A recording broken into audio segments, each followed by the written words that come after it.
Oke guys, kembali lagi di channel HP by. Langsung aja, di video kali ini aku mau bikin video untuk ngomongin suka duka pakai Xiaomi Redmi Note 12. Ya kurang lebih aku udah mencicipi HP ini selama 1 mingguan guys buat dicoba-coba. Bahkan sebelumnya aku beli HP ini juga ada niatan buat dijadiin HP pribadi guys. Sampai aku tuh udah beliin casingnya juga. Cuman setelah aku rasakan dan sedikit ada keluh kesahnya gitu, akhirnya aku lebih memilih Infinix Note 30 yang kemarin aku juga udah sharing kenapa aku pilih HP ini guys. Oke, ngomongin harganya dulu. HP ini aku beli di Xiaomi Official Store yang sampai hari ini videonya dibuat ini harganya masih promo ya guys ya, di 2 juta kecil ya, 2.099.000 guys. Tapi untuk hari ini kalau nggak salah ini yang warna biru yang promo ya. Dan ini untuk varian 6/128 harganya di 2,2, yang paling tinggi 8/128 di 2,5 gitu lah guys. Jadi bisa dibilang HP ini harganya di 2 juta kecil lah ya guys ya, 2,5 ke bawah gitu. Nah kira-kira worth it nggak sih buat dibeli? Langsung aja kita bahas guys. Oke guys, aku mulai dari pembahasan dari segi sukanya dulu atau kayak kelebihan yang aku rasain waktu pakai HP ini. Yang pertama adalah dari segi desain dan bodinya. Ini HP itu tergolong tipis ya guys ya. Kemarin aku udah nyobain HP dari Transsion Holding kayak Infinix Tecno gitu. Jauh banget tuh tebelnya, sampai agak sedikit kaget waktu pegang HP ini. Tebelnya cuma 8 mm dan beratnya cuma 188 gram. Jadi bisa dibilang HP ini kalau dipegang tuh enak gitu, nggak berat, dipakai lama-lama juga nyaman, masuk kantong juga ternyata nggak gede-gede banget HP-nya gitu guys. Kalau untuk desainnya meskipun ini agak berubah dibanding gaya Redmi sebelumnya kayak Redmi 10 sama Redmi Note 11 tuh nggak kayak gini ya. Ini malah mirip kayak HP Realme, tapi menurut aku malah memberi kesan yang berasa lebih kekinian aja gitu guys, terutama untuk framenya yang sudah mengkotak, tapi ini kotaknya nggak tegas banget ya, nggak runcing banget, jadi menambah feel lebih enak digenggam gitu guys. Terus pada bagian backdoor terutama modul kameranya juga berasa lebih simple gitu. Untuk bodinya meskipun masih dari plastik tapi cukup solid, cukup kokoh gitu dipegang-pegang, apalagi tampilan depannya yang materialnya ini udah Corning Gorilla Glass 3 ya guys. Oke guys, yang kedua ini pada bagian layarnya udah bezelnya tipis, terus model layarnya juga udah punch-hole. Tadi juga sudah ada Corning Gorilla Glass 3. Ya HP ini juga sudah punya panel dari AMOLED. Terus untuk spek resolusi layarnya juga keren, sudah 1080p. Terus untuk refresh rate layarnya juga sudah 120 Hz. Ya, layar AMOLED ini menampilkan warna yang begitu gonjreng dan pekat, berasa hidup aja. Jadi enak banget buat main sosmed, nonton-nonton foto, video, nonton film, main game juga. Tampilan layarnya berasa maksimal aja gitu guys. Warna putihnya juga bagus banget, putihnya bener-bener flat putih. Terus warna hitamnya kalau di mode gelap juga bener-bener flat, hitamnya pekat banget, gelap guys. Jadi mirip-mirip kayak HP layar mati gitu warna hitamnya guys. Terus HP ini juga punya view angle layar yang tergolong bagus ya. Kalau dilihat dari serong-serong tuh warnanya tetap bagus gitu, nggak ngeredup-ngeredup gitu guys. Terus HP ini juga sudah punya brightness yang tergolong terang 1200 nits kalau aku baca di speknya. Intinya yang aku rasakan kalau dipakai di bawah terik matahari di siang hari, ini layarnya masih kelihatan cerah gitu guys. Terus HP ini juga sudah punya refresh rate layar 120 Hz. Jadi buat scrolling-scrolling itu mulus. Ditambah lagi dari segi fiturnya juga keren pada bagian layarnya guys. Bisa disetting skema warnanya yang mau disetting vivid atau tersaturasi atau standar, atau kalian bisa custom sendiri setting-setting gitu guys. Jadi yang aku rasakan pakai HP ini tuh layarnya bener-bener luar biasa guys. Oke guys, suka yang ketiga adalah pada bagian kamera belakangnya, tapi ini nggak semuanya ya. Aku suka banget pertama HP ini sudah punya lensa ultra wide, lensa lebar. Itu bener-bener enak banget buat keseharian guys. Jadi kita bisa dapetin angle foto yang lebar untuk kebutuhan kayak foto di tempat sempit ataupun pengen dapetin view yang lebar gitu, pemandangan gitu. Untuk foto lebar di pencahayaan yang cukup tuh bener-bener bagus dan kepake banget guys untuk keseharianku, dan ini jarang banget ya harga segini punya lensa lebar gitu. Terus aku juga suka dengan perekaman video kamera belakang yang bisa stabil ya. Jadi ini buat keseharian enak banget nih HP buat rekam-rekam simple, dokumentasi gitu, ataupun rekam-rekam buat bikin story. di sosmed gitu. Ini hasil videonya nyaman di mata gitu, gak guncang-guncang kayak gempa gitu guys. Lensa ultrawide-nya juga keren waktu ngerekam video. Jadi bisa dapat angle lebar mirip-mirip kamera action gitu, dan hasilnya juga kalau aku perhatikan malah lebih stabil dibanding lensa utamanya. Cuman kualitasnya memang sedikit nurun, tapi untuk video di pencahayaan yang cukup, ini bener-bener keren guys. Kalian bisa melihat ini untuk sampel video aku sambil motoran aja bisa dapat angle lebar banget tuh, malah jadi kayak motovlog ya guys.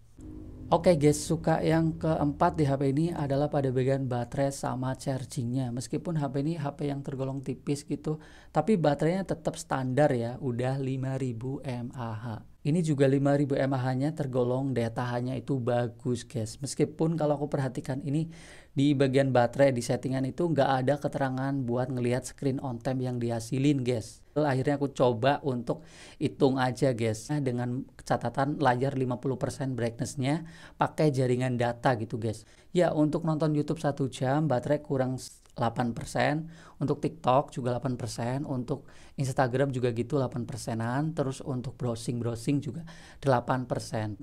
Untuk main game Mobile Legends 1 jam kurang 16%, kalau PUBG 12%, Genshin Impact 18%. Untuk screen on time kurang lebih 7 aktivitas, berarti 7 jam masih bisa guys. Jadi kalau aku hitung-hitung dengan 7 aktivitas barusan yang dijalanin sama-sama durasinya 1 jam, dari baterai 100% itu kurangnya 78% guys. Jadi tersisa 22% ya. Di luar layar istirahat diam gitu. Jadi ya istilah kasarnya HP ini screen on time masih ringan untuk tembus di atas 7 jam guys. Dan ini juga catatan layarnya di mode 60 fps atau 60 Hz. Soalnya gak semua aplikasi bisa jalan di 120 Hz.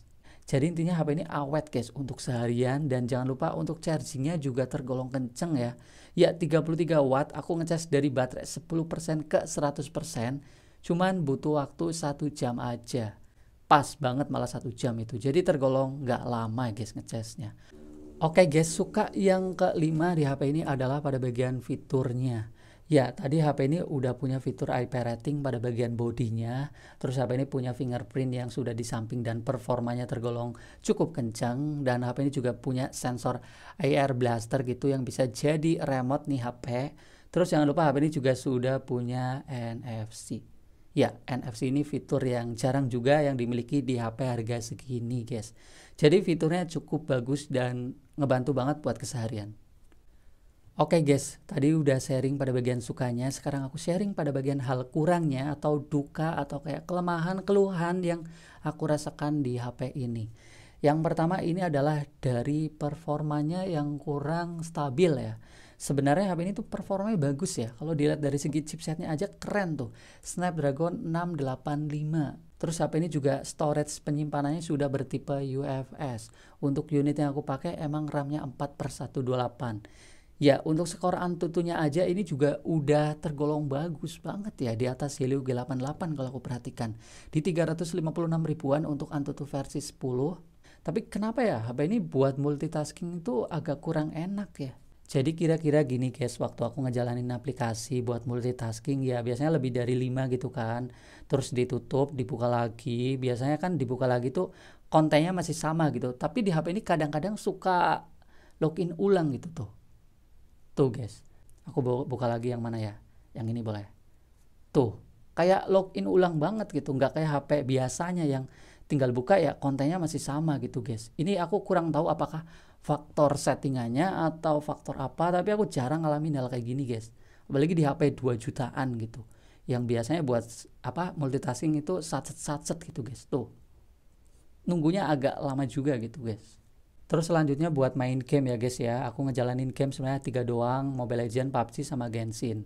Ya sebenarnya nih kalau boleh jujur HP ini buat main game bisa ya guys ya, Genshin Impact bahkan juga bisa. Tapi kita mulai untuk Mobile Legends. Ya Mobile Legends ini settingan grafis ultranya kebuka guys, jadi keren ya, karena mungkin chipsetnya emang bagus gitu.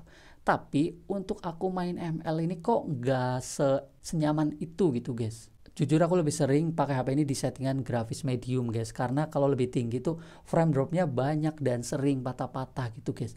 Bahkan aku pakai di grafis medium itu atau sedang gitu sebenarnya sih cukup enak ya, tapi ada aja gitu guys kalau main lebih dari 1 jam suka frame drop atau nge-lag patah-patah gitu guys, apalagi waktu war perang.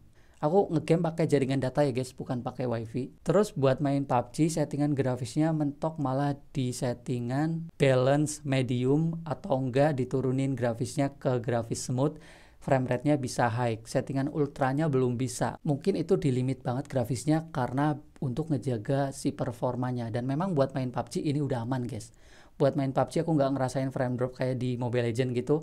Dan HP ini juga punya sensor gyroscope yang hardware, jadi buat digunakan itu nggak delay-delay.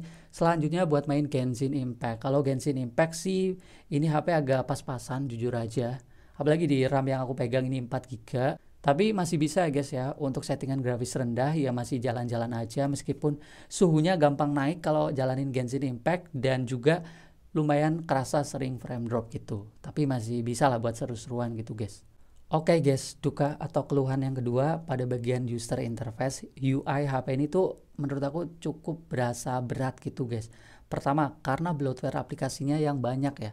Ya aplikasi bawaan ini cukup banyak dan perlu banget di uninstall karena ini cukup makan memori. Terus HP ini juga masih munculin iklan gitu guys.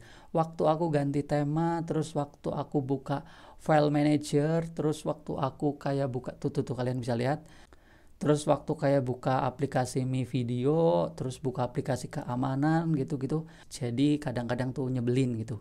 Terus untuk bug juga aku masih ngerasain guys buat nonton YouTube. Gak tau kenapa gak bisa settingan 120 fps. Jadi turun guys waktu main YouTube ini, scrollingnya jadi 60 fps. Sayang banget ya, ini padahal udah di setting 120 fps. Sampai aku tonton di channel lain kayak channel gadgetin juga kayak gitu guys, YouTube-nya nggak bisa jalan di 120 fps. Oke guys, selanjutnya duka yang ketiga yang aku rasakan di HP ini pada bagian speakernya. Sayang banget sih HP Xiaomi yang terkenal speknya kuat dan cukup menyeluruh gitu, ternyata ini malah downgrade dibanding seri sebelumnya Redmi Note 11 atau bahkan Redmi 10 juga sudah stereo speaker. Di HP ini speakernya cuma satu di bagian bawah. Jadi untuk ngedengerin suara kayak buat musik, buat nonton podcast, buat kebutuhan sosial media, main game gitu, berasanya agak kurang aja guys, karena nggak datang dari dua arah. Tapi untuk kualitas suaranya sih menurut aku sih cukup-cukup aja ya, volumenya cukup, tapi memang nggak berasa lantang aja gitu guys. Apalagi untuk volume di bawah 70% tuh atau 80% suaranya kayak kurang kuat gitu guys. Jadi menurut aku speakernya bener-bener ya biasa banget sih guys HP ini untuk kelas 2 jutaan. Oke guys, duka yang keempat yang aku rasakan di HP ini adalah dari segi kameranya. Ya kameranya ini sebenarnya udah keren ya, 50 megapiksel gitu. Ya memang kalau dipakai mode 50 megapikselnya ini bagus ya, bisa nangkep detail yang bagus, yang jelas gitu. Tapi sayangnya untuk kualitas warnanya ini agak kerasa kurang ya guys ya. Ya kamera belakang di pencahayaan yang cukup aja warnanya berasa cukup kusem gitu ya, ternyata kayak kurang pekat, kurang hidup gitu guys. Jujur untuk orang yang pakai HP ini udah terbiasa dengan layar yang bening cerah gitu karena udah AMOLED, begitu ngelihat hasil kamera, hasil foto-fotonya itu kok jadi gini, kayak warnanya kurang hidup gitu guys. Saturasinya itu kurang tinggi kalau aku perhatikan.